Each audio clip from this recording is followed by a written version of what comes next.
First thing we're going to work on this week is going to be escaping the mount. Realize everything I'm showing you today is the epitome of simple. But just because it is simple does not make it easy. Escaping mount from a dominant position is hard to do even if you do everything technically correct. So we're going to work on a couple concepts today, and then we're going to add some sprinkles in later, okay? So I'm here, Mr. Hackett's working, right?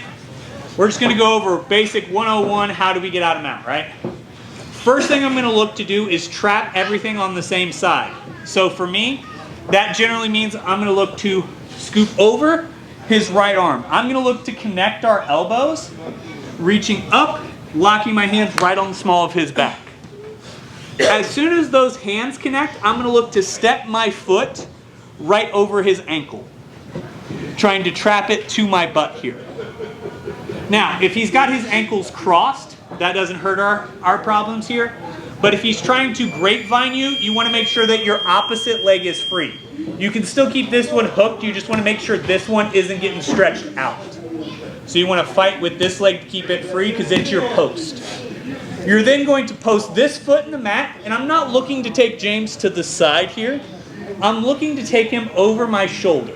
So I'm here, I collapse the elbow, arch, bridging up, over, and coming over here. Now, the nice part is as soon as we hit here, guys, you don't have to just settle for full guard. As soon as you hit here, you can look to sprawl and start to pass with that body lock. You already have an arm trap, you already have control of his hips. Realize you don't want to try to go from a bad position to a really good position, but the second you exit that bad position, start to advance, start to take back that ground from him. So when I'm here, boom, James is going to be working and moving. All I'm going to look to do, make sure I get this foot out.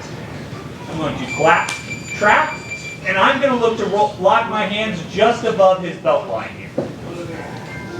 That way it's going to be really hard for him to start weaseling this arm up or trying to slip his arm out. It just gives me a nice lock, and I collapse this elbow in. As soon as we're here, I post, drive over here, boom. And as soon as I hit top position, I'm going to start to sprawl and start to high step with this knee, looking to get half guard, and sometimes you can take back side. Nice part is, getting out of the mount is always your first goal, then looking to address problems after that. Your cable gripping, right? Yes. Questions on this? Like I said, this is the epitome of simple but not easy. Especially for those of you who have fights coming up, getting punched in the face while in mount makes this really difficult. So having it down technically correct first is always our goal. You prefer to rock the wrong way first? You can. Momentum? You can. I don't prefer to because it just gives them a chance to kick out your base. Okay.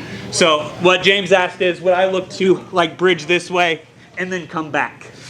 The reason I don't prefer to do that, it's not a wrong technique. It is a preference on my side.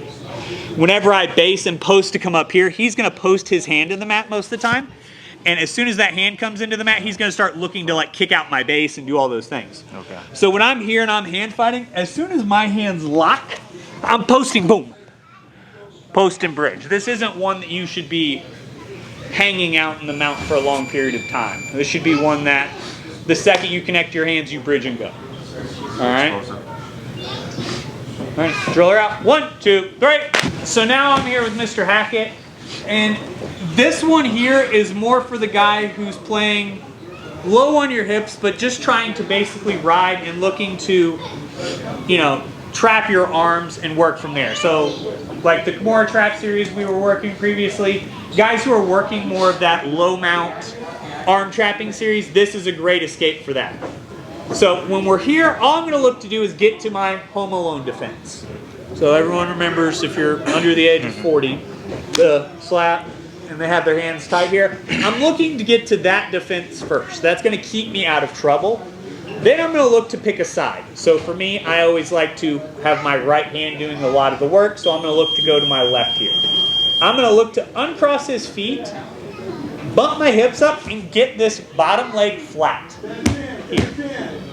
As soon as we're here, my top frame is going to go to his hip. My bottom frame is going to look to get to his knee, and I'm going to look to stay as tight as I can here as I drive my knee up.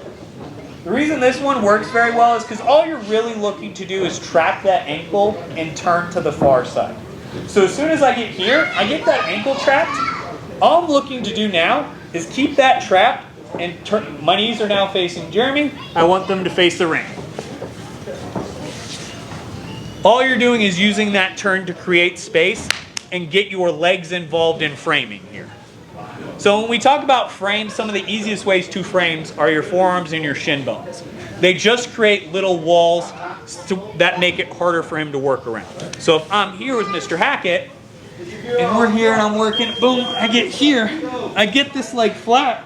All I'm looking to do is get my legs involved in framing here. I've used my frames on the leg here to get that back. Now if I can get his knee back, that's even perfect. I still turn in, get back to my half guard.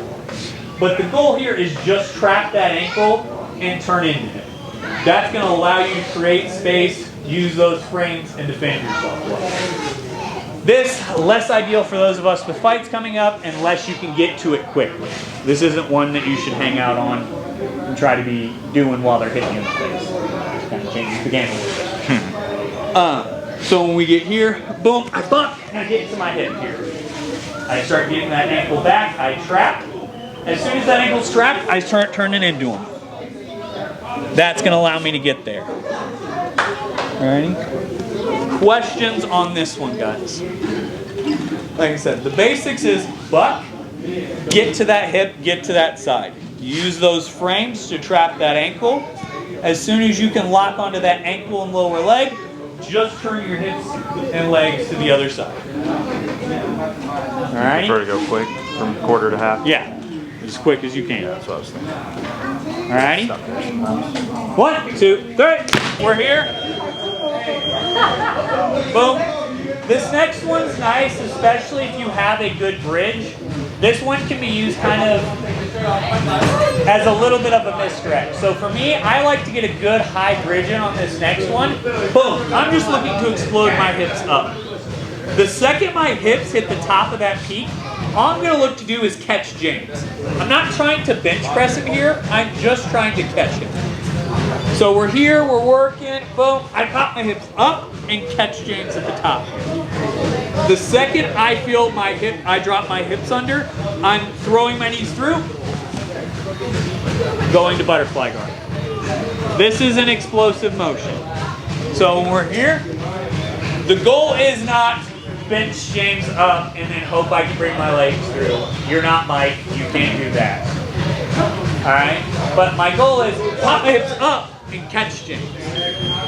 The second he's here, boom, I come in, and then I'm going to look to go for like my shoulder crunch or my double unders here, and look to start working out of that butterfly guard.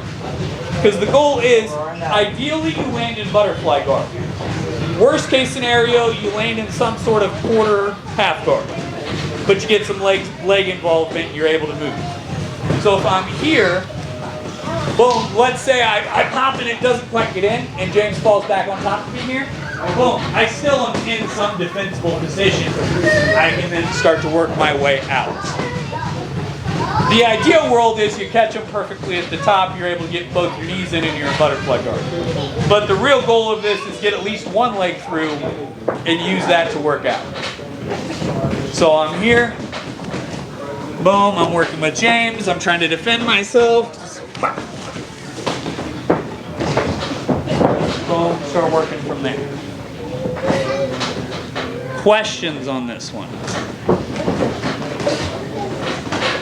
It's not any kind of strike. I love when you get your knees in, you have to like knees in, but that's not, you're not gonna like stand and strike, right? No, that's jiu-jitsu motion. So biggest thing you gotta worry about with a strike is any motion that can be misinterpreted.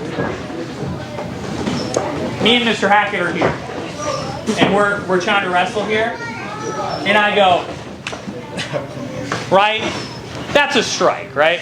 Because the second I go up to then come back down, that's a strike.